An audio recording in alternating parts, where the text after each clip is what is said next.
Hey gang, Spada here, and today we are taking a look at Leadfoot with Pinpoint. Now, I have to go on record in saying that Leadfoot's robot mode bugs me. And the reason it bugs me is because it's just very badly proportioned. And I don't know if it's kind of hard to see here. He doesn't actually look bad, but you've got this tiny, tiny little robot head, which is really kind of ugly, but it actually reminds me of one of the characters from Transformers Galaxy Force, or Cybertron here in the US. But his hands are just huge. He's got these giant gorilla hands that don't really work all that well. You can't tell where I think this is supposed to be his thumb, but he's got these other thumbs, and then you've got the power core peg. It doesn't work for me, but the rest of the figure looks pretty good. I mean, other than the hands, it looks pretty good. I like the coloring of the orange, the black, and the white with the gold highlights. That looks very good. He's got a very minimal backpack. The power core pegs can slide up into the back of the leg, but they really are necessary for the figure to stand. And actually, they do add a lot down here at the feet, where you can get some really good poses with this guy, thanks to those power core pegs. Otherwise, you just have this little spoiler, which doesn't really do much. But I do like that feature. I think my only negatives are the hands and the really ugly head. So let's take a look at his little minicon here, Pinpoint. And the amber with the silver and the black actually does work. And it does, it really reminds me of what an engine master or a power master would look like. He does actually transform into an engine with guns. But I actually do kind of like him because he has this bulky muscular look to him that's really, really nice. So let's go ahead and get him transformed into his engine mode. First thing we're going to do is just take the arms and kind of put them straight back and up. Then we'll take the legs and put them such that you'll just rotate them so the kneecaps are facing down like that, and then you'll fold them in and connect them into the pegs on the upper arms, like that. And then you take these exhaust machine guns and put them forward. So it doesn't look too bad. I honestly, I would be happy with him just being an engine, not this stupid machine gun wielding engine.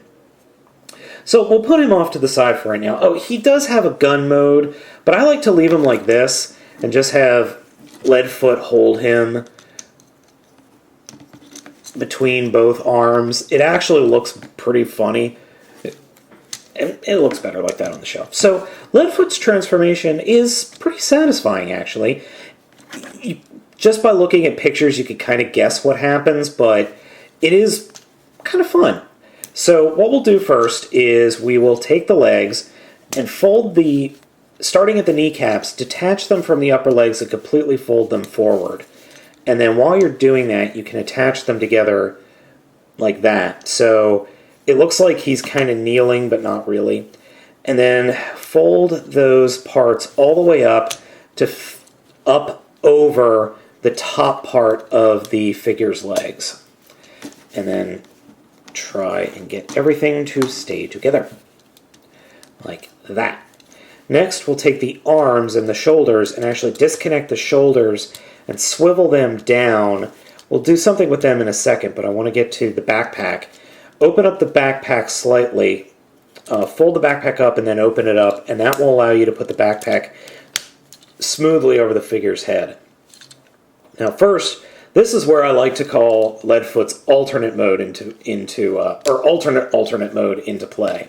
If you spread what are the robot arms out and leave the front wheels down, you get this cool little Formula One plane, Autobot Formula One plane alt mode that I really think is cool, and I think it looks better than the actual alt mode, which we'll get back to now. So we'll take the arms, and we really have to just kind of finagle everything into place.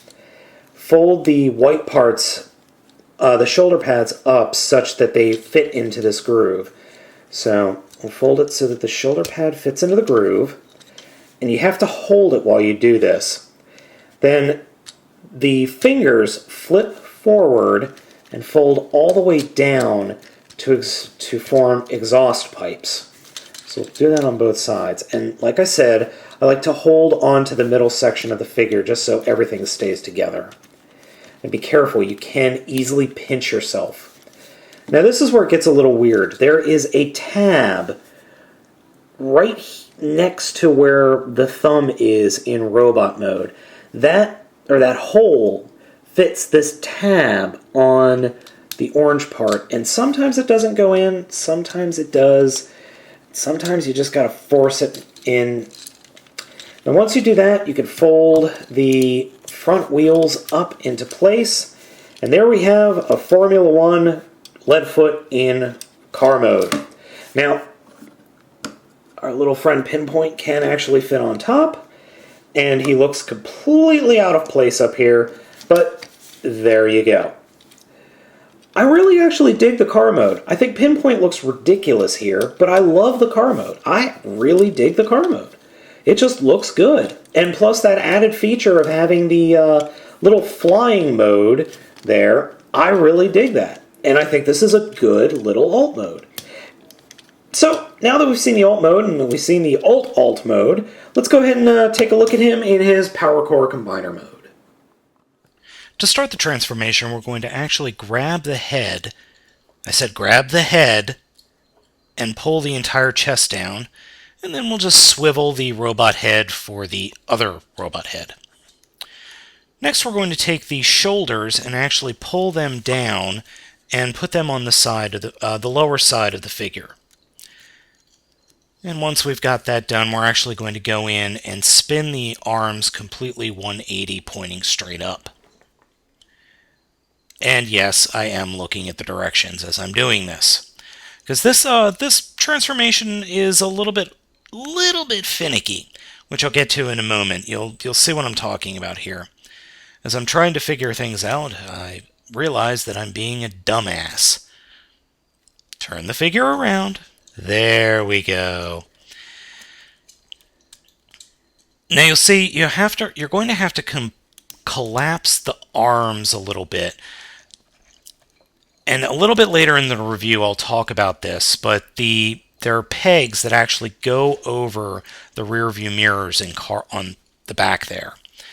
And the legs actually, so you split them open and then just swivel them down.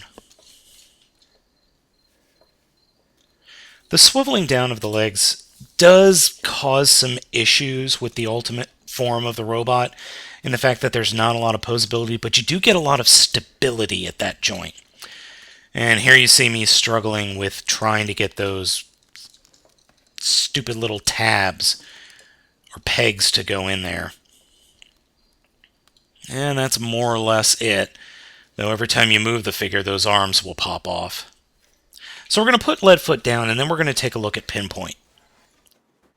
And as you can see, there's not much of a difference here. So let's go ahead and take a look at them merged up. And here we have Power Core Combiner Leadfoot in combined mode. Oh my! Where to start? First off, I want to turn him around, and as you can see, his arms are angled. They don't quite go straight down. That's because of the way these arms attach. These little holes right here peg into the rear view mirrors, but on my figure they don't like to stay, and you end up with very loose, just very not together figure. Also, the face is really kind of ugly. It's just, I don't know what it is about these faces that Hasbro's had lately, but it's just, the faces are boring and ugly and uninspired. There's nothing there. I like Leadfoot on his own. I like the figure on his own. He actually doesn't look that bad. Yeah, he's got proportion issues, but the transformation is fun. His minicon is interesting. But this Power Core combined mode just doesn't work at all. It just doesn't. You know what? I would say skip the Power Core combining feature and just pick up the figure by itself and pretend it's part of the movie line, because honestly, with a different paint job, this guy could definitely fit in with the Revenge of the Fallen Scouts. I really think he's a good figure on his own, just not as a Power Core combiner.